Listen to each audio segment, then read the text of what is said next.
disons simplement que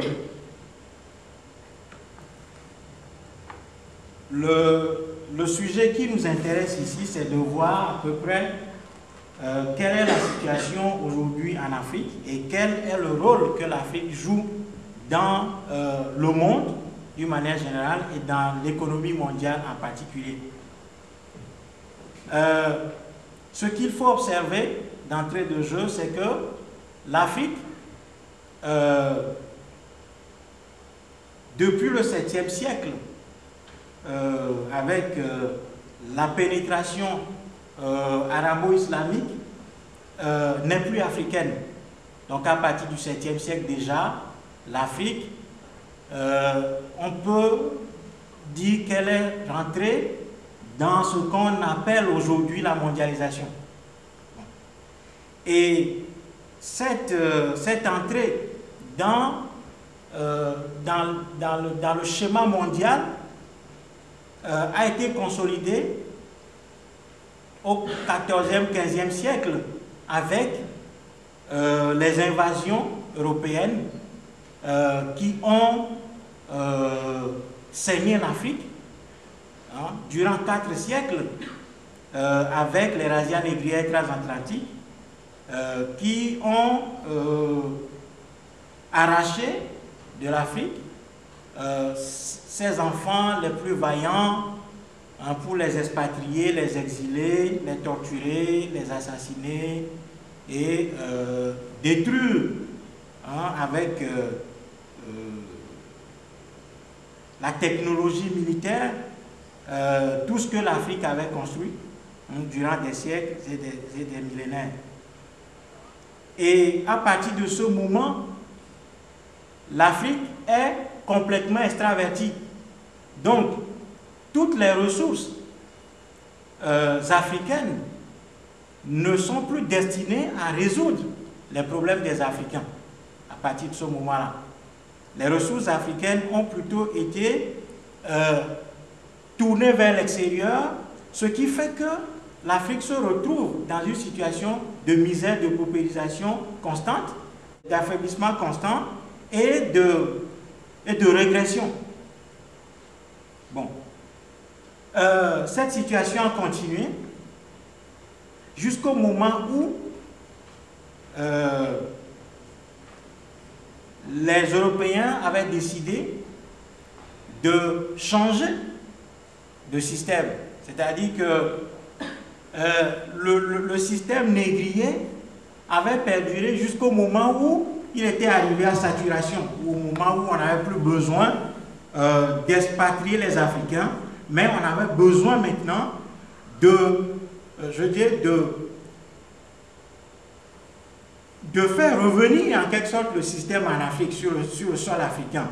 Et dans ce courant de pensée, il y a eu des gens qui l'ont théorisé. C'est-à-dire qu'on avait appelé à l'époque un courant qui s'appelle le mouvement anti-esclavagiste, qui disait que non, ce n'était pas dans l'intérêt de l'Europe de continuer la traite négrière, de continuer les razzias négrières, mais de laisser les Africains en Afrique et de les utiliser pour les mêmes fins. Donc, dans ce courant, le premier qui avait en tout cas pensé cette chose s'appelle Paul Iser et c'est un Danois. C'est un Danois qui avait pensé, qui avait dit, bon voilà, il n'était plus nécessaire pour l'Europe d'expatrier les Africains, mais de les garder en Afrique et les exploiter à ses propres fins. Et après, ce mouvement a pris de l'ampleur. L'Angleterre, bon, on le sait, a joué un grand rôle dans ce mouvement.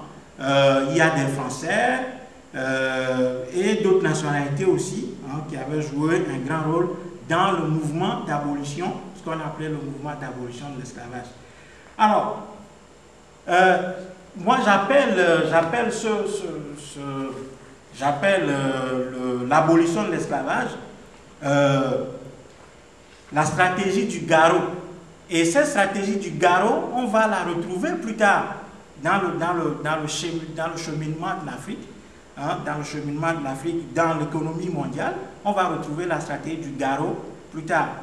J'explique la stratégie du garrot en disant simplement que elle consiste à prétendre venir en aide aux blessés qui saignent en desserrant le garrot pour que le sang coule plus vite. C'est-à-dire que le blessé a l'impression d'être un peu soulagé. C'est-à-dire que le garrot le serrait, donc il y a la douleur. À un moment donné, bon, celui qui place le garrot a besoin de faire couler beaucoup plus de sang, eh bien, il desserre un peu le garrot. Ainsi, le blessé a l'impression que, bon, il s'est un peu soulagé, mais le sang coule un peu plus vite. Voilà. Donc, en faisant en sorte que l'esclavage soit aboli en Afrique, on n'a fait qu'accélérer la destruction de l'Afrique. Et ceci va se faire voir lorsque, déjà en 1870, après la guerre franco-allemande, les Français ont envahi l'Algérie en 1870 et ont, à partir de ce moment-là, foncé sur le Sahara et sur l'ensemble du continent africain. Et qu'est-ce qu'on va voir? Il va y avoir des gens qui, à partir de ce moment, vont dire un certain nombre de choses. Bon, je ne remonterai pas dans le temps. Je vais citer quelques personnalités européennes qui ont argumenté dans le sens de l'exploitation des Africains sur leur propre territoire. C'est ainsi que, lors de la conférence de Berlin, en 1884-85, il était, dans la déclaration finale, il était dit qu'il faut conserver les Africains. Et la nécessité de conserver les indigènes. Donc, cette conservation va prendre, je dirais, va prendre des formes. Donc, chaque pays qui se trouvait en Afrique va développer des programmes d'hygiène, de formation, d'assainissement, programmes agricoles, etc., de sorte à ce que la population africaine puisse croître pour mieux servir le système auquel elle était destinée. Et lorsque nous voyons un peu le mouvement de l'Europe vers l'extérieur, qu'est-ce qu'elle a fait? Qu'est-ce que les Européens ont fait? Les Européens ont procédé par trois méthodes en fonction des climats. Là où les Européens ont trouvé un climat tempéré, où ils pouvaient vivre eux-mêmes, où ils pouvaient résider, ils ont procédé au génocide des populations qu'ils ont trouvées. C'est le cas des Amériques, du Canada, de la Nouvelle-Zélande, de l'Australie et dans une certaine mesure de l'Afrique du Sud. Donc, on a appelé cette première catégorie de colonies, des colonies de peuplement. Donc, là où l'Européen peut vivre lui-même et là où il aura trouvé des autochtones et que le climat lui permettait à lui-même d'y vivre, il va procéder par extermination des populations. Donc, colonie de peuplement. Deuxième colonie, deuxième type, deuxième méthode d'action des Européens, c'est dans les milieux de climat disons, mi-tempéré, mi-froid, mi-chaud, mi-froid. Qu'est-ce qu'il a fait? Il a installé ce qu'il a appelé les colonies commerciales. Donc, le cas de la Martinique, la Guyane, de ces îles. Donc, il va conserver une partie de la population qui était là parce que pour ses besoins commerciaux, il a besoin effectivement de garder une partie de cette population tout en éliminant un certain nombre d'autres et en faisant un transfert de population dans ces îles-là, notamment les Africains. Donc, colonie de peuplement, colonie commerciale. Troisième type de colonie, colonie d'exploitation. Colonie d'exploitation. C'est le cas des milieux où l'Européen ne peut pas vivre lui-même. Comme il ne peut pas y vivre lui-même, vu la chaleur et les contraintes climatiques, qu'est-ce qu'il va faire? Il va opter pour la conservation de ces populations dans leur propre milieu pour pouvoir les exploiter. C'est le cas des pays africains. Donc, c'est les trois types d'actions que l'Européen a menées hors de ses frontières. Et donc, en conservant les populations africaines en Afrique, à partir de la conférence de Berlin, qui va d'ailleurs consacrer la nécessité de les garder effectivement, il va y avoir d'autres conférences qui vont consacrer effectivement ce principe de la nécessité de la conservation des Africains en Afrique. Et donc, tout ce que les Européens avaient fait en Afrique, avant le système colonial, l'Européen va essayer de les combattre. Il va y avoir par exemple une conférence sur l'alcoolisme en Afrique. Hein? Vous n'êtes pas sans savoir que l'alcool a été introduit en Afrique lors des razzias négrières où les Européens avaient grisé, avaient saoulé des Africains. Hein?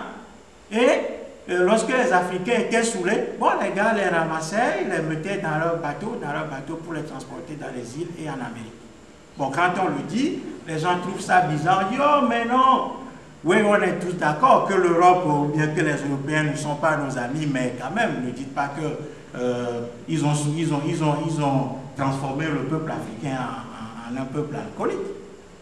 Pourtant, c'est vrai, historiquement. C'est vrai. Le tabac va être combattu et on va développer des programmes d'hygiène en direction des Africains pour pouvoir les aider, pour pouvoir aider à leur reproduction. Pour vous montrer que la chose est beaucoup plus claire qu'on ne le pense, le responsable des nouvelles implantations de Péchiné Kuhlman, qui est une entreprise multinationale en Afrique francophone, disait le 24 juin 1976 dans l'émission 60 minutes pour convaincre de TF1 ceci: si nos industries n'arrivent pas à établir ou à maintenir avec les pays d'Afrique des relations économiques et techniques convenables, je ne vois pas très bien, étant donné que les ressources de base de l'avenir de l'Europe de demain se trouvent, à mon avis, sur le continent africain, je ne vois pas très bien comment nos enfants ou nos petits-enfants pourront se procurer par des moyens pacifiques les moyens de base dont ils auront besoin pour produire les biens de consommation actuellement considérés comme indispensables. Pour moi, la coopération, c'est cela. C'est la vie de tous les jours et j'y crois. Voilà. Donc, à partir du moment où les ressources stratégiques, les matières premières se trouvent sur le continent africain, il n'est pas question pour l'Europe d'abandonner l'Afrique. C'est aussi simple que cela. C'est aussi simple que cela. Et donc, à partir du moment où l'Afrique va se retrouver à jouer le rôle de pourvoyeuse de matières premières, ben, elle va se retrouver dans une situation de faiblesse terrible. Et c'est dans cette situation de faiblesse terrible que l'Afrique va rencontrer le 21e siècle avec des pays, d'autres pays qui vont l'envahir. Je rappelle que après la Deuxième Guerre mondiale, après la Deuxième Guerre intra-européenne appelée Guerre mondiale, les États-Unis d'Amérique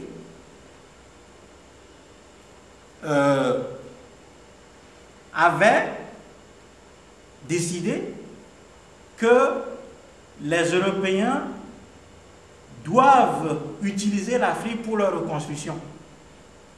Les États-Unis d'Amérique avaient décidé que les pays européens sont libres d'utiliser les ressources africaines autant que cela puisse se faire pour reconstruire leur économie.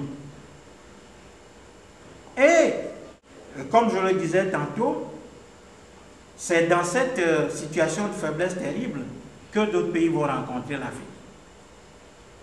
Donc, aujourd'hui, qu'est-ce qui se passe sur le terrain africain? La Chine est présente, l'Inde est présente, le Brésil est présent, la Corée du Sud est présente, la Turquie est présente, la Russie est présente, le Qatar est présent, l'Arabie Saoudite est présente, et tous ces pays, en plus des pays dits traditionnels,